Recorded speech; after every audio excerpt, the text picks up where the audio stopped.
another episode. We're back. Hello, hello, hello. I know we're planning on staying up late tonight, but honestly, I'm so tired today, I don't know if I can.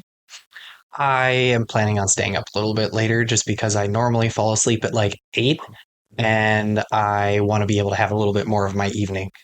I think it'd be really nice to stay up late since we both have tomorrow off, but also, I don't know, I slept fine last night, but I'm just like, I feel drained today, and I don't know if it's because I was really busy yesterday.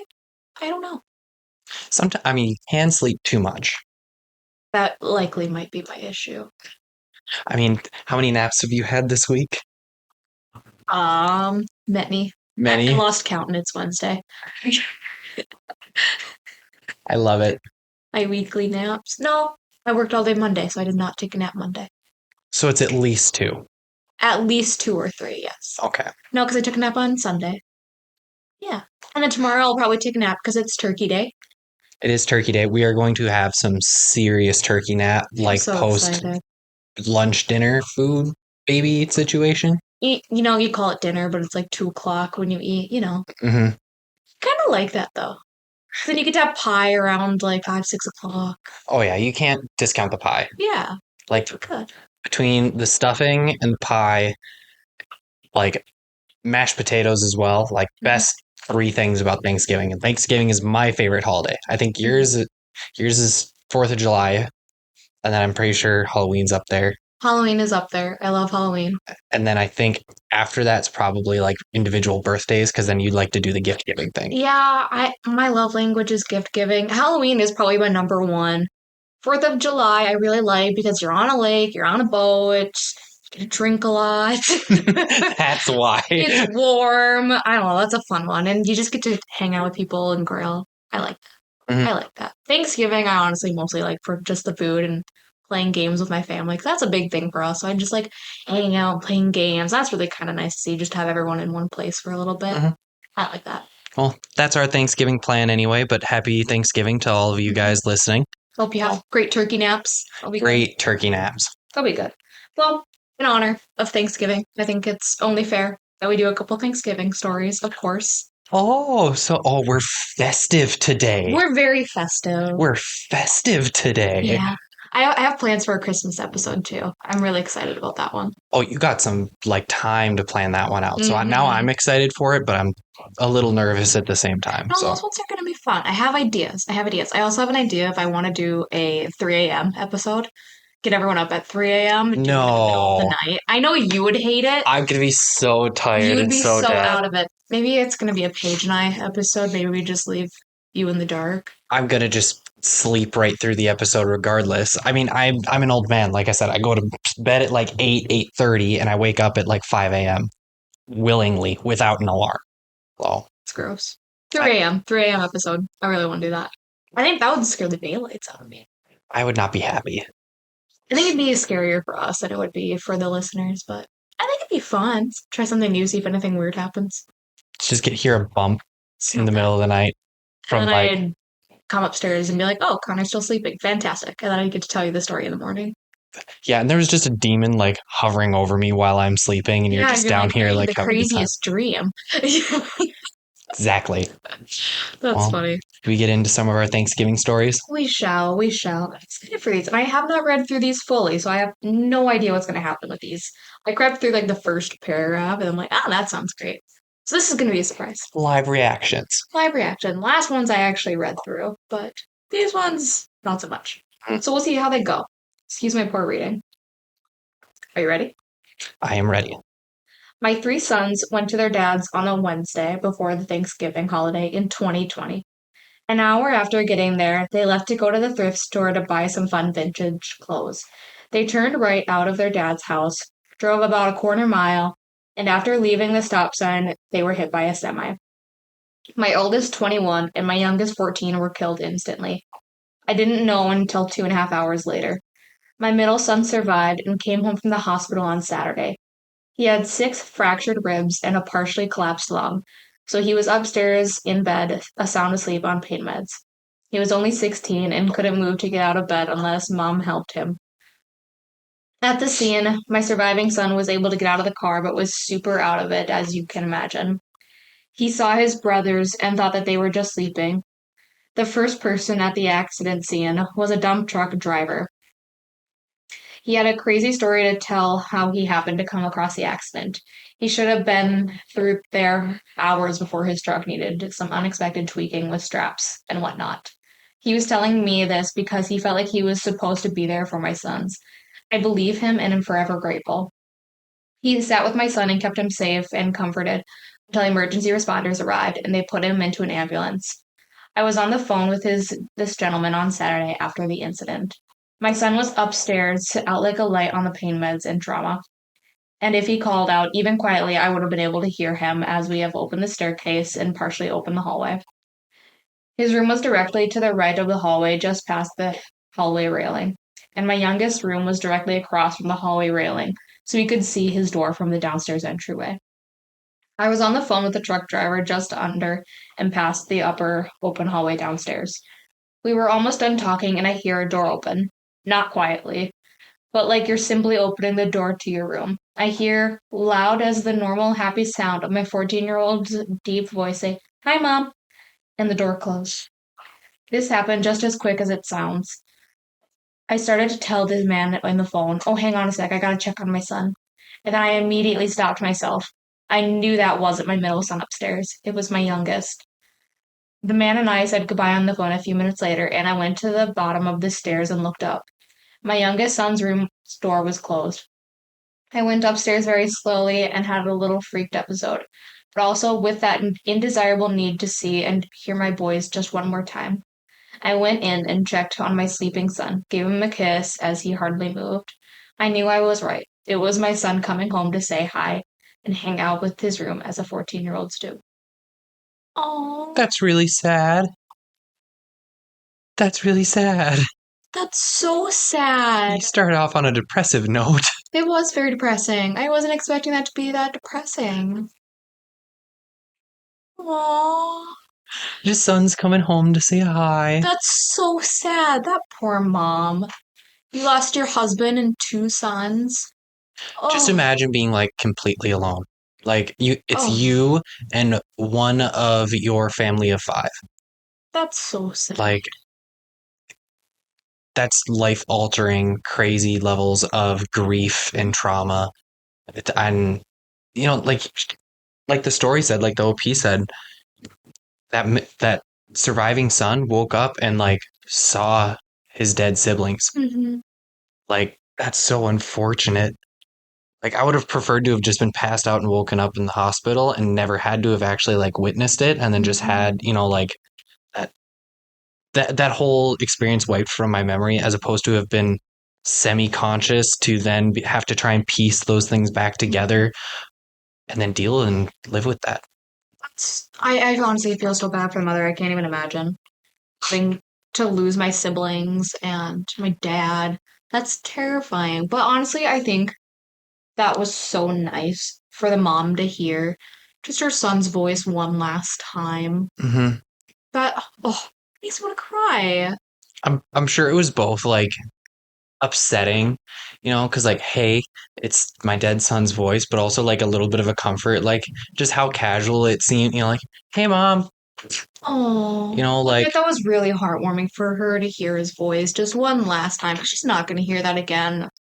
Unless it's through, like, obviously home videos a and whatever. recording or like a voicemail.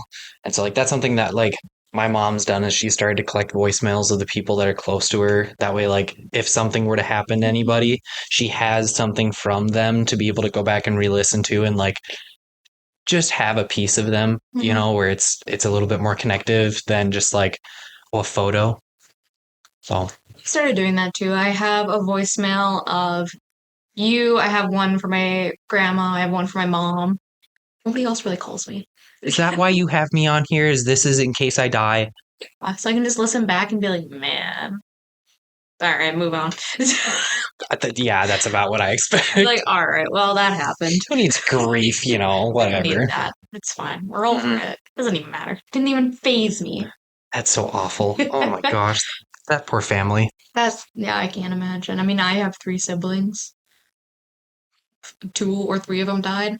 Well, yeah, you'd be the only sibling left. If all three of my siblings died, oh my God. It was Thanksgiving of 2020, so I wonder if they Yeah, went. Thanksgiving Day. Oh, tragic. I wonder if they got put down as COVID deaths. That's not funny. That's so mean. It's it's a little funny. No, it's not. That poor family. That's terrible. I'm giggling a little bit. You're going to hell for that one. Probably, but I was going to hell anyway. I suppose. Well, now you have reserved seating. Oh, okay. Do I get a limo on my way down? Probably not. Shoot, gotta up the ante. Yeah. All right. It's like one of those shitty old trucks that barely gets going. It's a jalopy. Yeah. Awesome. It's trash. Absolute trash. You gotta push it half the way. Like me. Yeah. Perfect. All right. Well, that was a cute story. On to the next one. Cute. Sad. Yeah. Next one. I think this one's going to be a little bit creepier. I haven't read through the full thing again. But another Thanksgiving in 2020. Was the last one 2020? Yeah, it was Thanksgiving 2020. This the same time. These Yeah, stories are Thanksgiving. happening Yeah, simultaneously. Thanksgiving 2020. I didn't even realize that. That's funny. A little bit of a coincidence, but now I'm just picturing like as one family disappears, what's going to happen to this other people? This one's really long, so forgive my reading. This is gonna be a long one, but I will try and get through it. Creepy Thanksgiving of 2020. I am 30 years old, female, and currently a student in nursing. 2020 Thanksgiving went from exciting to creepy for me. It started off with me passing an exam at 86%, spending a pre-Thanksgiving with my boyfriend and his family. He was leaving for California for the fire base. This particular night before Thanksgiving, I spent at my brother's house. I left for home around 8 a.m. I woke up exhausted, but my mental state turned manic. I was awake and wanting to get my sister a surprise gift from me and her kids. Because she hadn't replied, in my manic state, I decided to go to her house. The day was fun, a lot of food, booze, and dancing. I loved it. Around 6 p.m., I planned my trip out to my boyfriend's temporary house. We got into a bit of an argument as I told him since it was a 3-hour drive, I'd start around 1 a.m. He did not agree with this, as he thought it would be too late and dark out to travel in a rural area, which prompted me to remind him I am grown. Mistake. He became a bit nerved and upset. However, later we agreed on my arrival. The festive went on at my sister's. Alcohol, fun, Thanksgiving family pictures, and food. Around 11 p.m., I decided to take a nap. However, my manic brain thought to shower. Due to me needing to help run around the shower and attempts to fix my hair, I ended up laying down around midnight. I decided to sleep until 1 a.m. However, I ended up passing out for over that time frame. I set an alarm to wake up at 1 a.m., but of course I slept through it. I was woken up at 3:30 a.m. when my sister asked me, "Why didn't you leave?" I woke up and desperately moved as fast as I could to get out of her house. I left my phone and had to turn around to go back. Once I retrieved the phone, I was on my way for a second time. I ended up going the wrong way as I mixed up two city names because they both started with CH. Once the GPS was gone and I realized I was going in the wrong direction, I was on my way. The first hour seemed to be frustrating, as at the time I thought I left my vape pens, thanks to my sister telling me I left my pens, but she meant actual pens. Not her fault, but mine.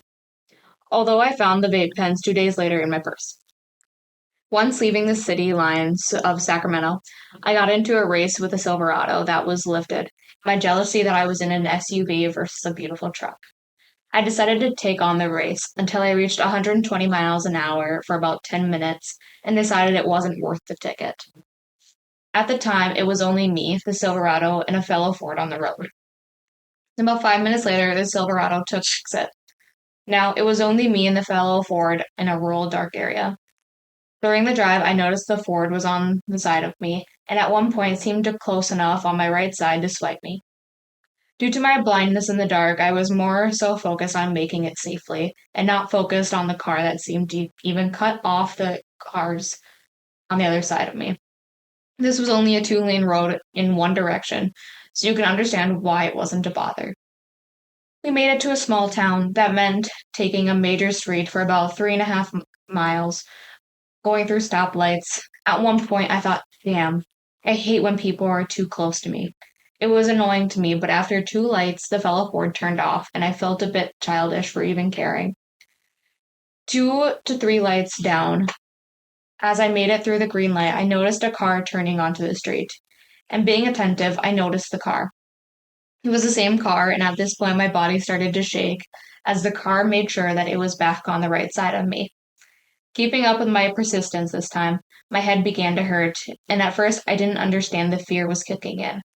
Why would this car come back to the main street? There were only 3 other cars, and he's the one on the side of me? The fight or flight response began to creep up on me, and I didn't want to turn my head as if I noticed. In that moment, I did not want to call my boyfriend. What if I'm just too paranoid? I have traveled alone for longer distances at night before. Is alcohol still in my system? My boyfriend and mom will lose it if I call them. Why is this happening? Don't panic. In that moment, I saw a light turning yellow as we approached side by side. My brain went into realization and thought, do not panic, stay calm, ignore the headache. When the light turns green, stay. See if he goes. We approached the light and stopped. The light seemed to be much longer than the others. I moved my eyes towards the fellow Ford on the side of me. The windows were lightly tinted, but I could see a hat and a person looking towards me. The seconds later, look up and the light, and then peer back in my passenger window. My head and heart began to become one, both in pain and fear. Then the light turned green. There were 2 cars behind us, but I stayed on my brakes. I didn't move. And I didn't see his car enter the intersection either. I turned my head to look, and I can now see the more of a silhouette of a man's face under the hat staring at me. I took off slowly to collect my composure and not seem to be scared, and so did he. Keeping my pace of slowly going through the intersection, I heard a car behind us beep the horn, and it was like a switch. I noticed a truck in the distance through the last light that was making it through the abyss of a rural highway. That was the only one on the lane road. I decided to speed up to make the last light, but so did the fellow Ford, keeping up with my pace. It seemed that he was trying to cut me off, but I went from 45 to 65. The trucks were going slow, and now he was behind me, so close that I couldn't see his lights in full. In panic, I went off to the side of the road as to pull off a pass in the truck. So did he. Then I noticed the pass in the truck, and I was still a little close behind. I noticed the second truck. I sped up to 90 miles an hour and went towards the left, which was into incoming traffic to cut off the truck. My realization was to speed. Even if I was pulled over, I'd be safe. I cut the big rig truck off and began to speed up. Now, able to see far behind me in the distance through my rearview mirrors, I could see the car trying to cut off the truck off to the right and left. But cars were oncoming on the opposite lane, and due to trees to the right, the Ford seemed to weave in and out of the lane. He was trying to erratically cut off the truck. By now, even the truck lights were far behind me. I was going about 120 miles an hour and continued it with no effort, as I am experienced with driving fast, and my adrenaline to fight or flight made it easy. I was still shaking and crying, and the headache became bearable. After about 5 to 10 minutes, I slowed to 80 miles an hour, and then to 65. After about 30 minutes, an hour later, I stopped at the store that appeared to have many customers, which prompted me to stop, as I was paranoid and couldn't be 100% sure the fellow Ford wasn't near me. I went into the store to grab food and coffee, but my appetite was gone, so I decided on coffee and a smoke. Walking into the store, I saw both customers and employees giving me a wide-eyed look, followed with a look of sorrow, which made me feel embarrassed. I was shaking, and my makeup had run all over my face from the crying, and I'm sure I looked like I was coming down off of drugs from the fact that my sympathetic nerve was transferring its hard work over to the parasympathetic nerve. I was coming down off of a lot of adrenaline. I went to pay for my coffee and the request smokes, but the shaking made it hard for me to enter my PIN for my debit card. I had to try 3 times. Back to the car I went in fear, my head pounding into my ears. I hoped some tobacco would calm me down. The smoke seemed to help calm me down slightly, but the shaking and headache persisted in a bearable manner. The sun was coming up, and I was almost there. I was still shaking and still upset and crying on and off. Of course, when I made it to my boyfriend's, he could sense it and was able to get the truth out of me. I could see he was upset, but he tried to console me with a hug and kiss and encouraging rest so I could calm down. It was hard to study that day. The headache persisted and I stayed in bed. My boyfriend made the decision of me not taking any more late night drives and even made sure I stayed in his dwellings until he was off and with me. It's days later and it's dark out, and I'm scared to go out. I wish I would have listened. 30 or not, no person, male or female, should think it's okay to drive in rural areas at night. Wow. I mean, there's so much to unpack in this. And I mean, first off, how does Thanksgiving like turn into a rager that goes until like 3 a.m.? No, families really like to party. I mean, good for them, but no. I like how that's what you catch out of the entire story. Well, like, okay, 1 p.m.? that she's taking a nap at 11 p.m. I'm asleep at 11. And then she's up at like, what crack of dawn, starts driving, flying at 120 miles an hour, racing people. Like, are we sure this wasn't just a cop that was following her? Well, I'm pretty sure it would have pulled her over at 120. Probably not a cop, and cops wouldn't do that. They'd flick their lights on if they needed to actually talk to you. Yeah. The road rage thing or just being followed and stuff, it happens frequently enough that it is super like, it is very scary. There's been times where I've taken a few wrong turns just to see if someone's following me. It's terrifying. So I feel for this girl, especially when you know for a fact and they're staring you down. He was probably trying to kidnap her. It potentially, if not just trying to like follow her and figure out what was going on to like scream at her, like can do some sort of like confrontation or something, at the very least. Nobody follows you just to like, hey, what's going on? Like, no, it's not a what's going on, but like to have a confrontation, like try and get in your face because they're like pissed off or something. Oh yeah, like, that's scary too. Well, I'm not saying it's not. Oh, 100%. But when that's the minimum, if they're flying after you at like 100 miles an hour or whatever, like that's scary. Yeah. So that's terrifying. I'd cry too. That poor girl walking into the store, like just distraught, trying to calm down. People are like, "What are you doing?" I feel like some different decisions could have been made because it definitely didn't need to progress to that point. But I mean, what could she do? Someone's following her. Hey, 911. Hello. I have somebody following me and it's really freaking me out because they're victim blame. I'm not victim blame. I'm just saying there could have been different things that happened to mitigate the situation and you actually get the person and then know what's going on as opposed to just like keep driving crazy through the middle of the night on rural, potentially dirt roads, trying not to crash. Like there's other decisions to make, but it's terrifying the way that she did it and how it was going on and then getting the headache and then all of a sudden this person's there and chasing her and like, okay. I understand it. Okay, well, first off, we know it's not gravel because it's a 2-lane road of a highway. There's 2 lanes in each, going each way, so we know it's not a gravel road.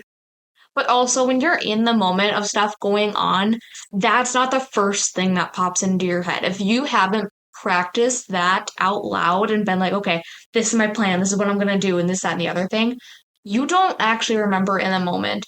I don't know if you've ever been in situations like this, but I have, and your mind doesn't go there. It goes into that fight or flight, and now you're just acting. It's so easy to say, you should have done this, and you could have done this, and you could have made better decisions. Well, always. That's always the case. You can always do better. And people react differently under stress. That's just it. And if you've never been put in that position, or you've never practiced with yourself, what can I do in these situations? It's hard. It's hard. And that's what I do a lot, actually. I don't know why. Maybe it's just the female in me. I'm like, oh my God, I gotta contingency plans. Yeah, contingency plans. So if you're not actively thinking about this a lot, and she's 30 at this point, when you're 30 years old, you're kind of like, oh, I'm not going to be really targeted. Because when you think of the targeting age, it's like your prime time is like that 15, not even 15, like 14 to like 26-ish for females. I feel like it depends on where you are and what their goal is because there's a lot of crazy like child trafficking stuff too. Well, I know. Women are just targets, which is ridiculous to think about. Yes. But But when you hit that 30, you just don't think about it as much because you're like, I am a full-fledged adult. Mhm. I am not a child by any means. You wouldn't really think of yourself as being like that, more of that target or that desire to have. You're going after younger individuals. So you wouldn't think about it, and especially when it's unexpected and it's late at night, you're tired. You already had this crazy drive to go get there. You went the wrong way. You forgot this. You had to go back, yada, yada, yada. There's so much going on that honestly, at least she got there safe. She's safe. She's safe. She's good. And honestly, good for her for taking it into control, being so calm. Yeah, there's things she could have done better, but I think she did great, all things considering. Would I remember to call 911? Probably not right away. Probably not. Well, It wouldn't register. maybe And I've been in stressful situations with calling 911 and you don't think of it right away. You don't. given like the way the story progressed, it sounds like she's driving for like a half hour. Or the course of a half hour, are you going to just be railed fight or flight the whole time? Or are you going to kind of do this fluctuation thing? Like, especially when she feels like she's lost him a little bit. Or like, hey, they're back there. I've got some space. Like, okay, what can I do? Like, I don't know. I don't know. maybe that's just me too. It could I be don't know. you. I think that's you though. I think women, because we know we're the target and men aren't targeted as much, because you're probably gonna be a little bit more calm about it, like, oh, what are they gonna do? Like, we know we're the target, so it stresses us out a lot more, I feel like. And maybe this happened over 5-10 minutes. You never know. Because sometimes I feel like when you think through things, it's like, oh my God, that felt like an hour. But in all reality, it was maybe 15-20 minutes. Mhm.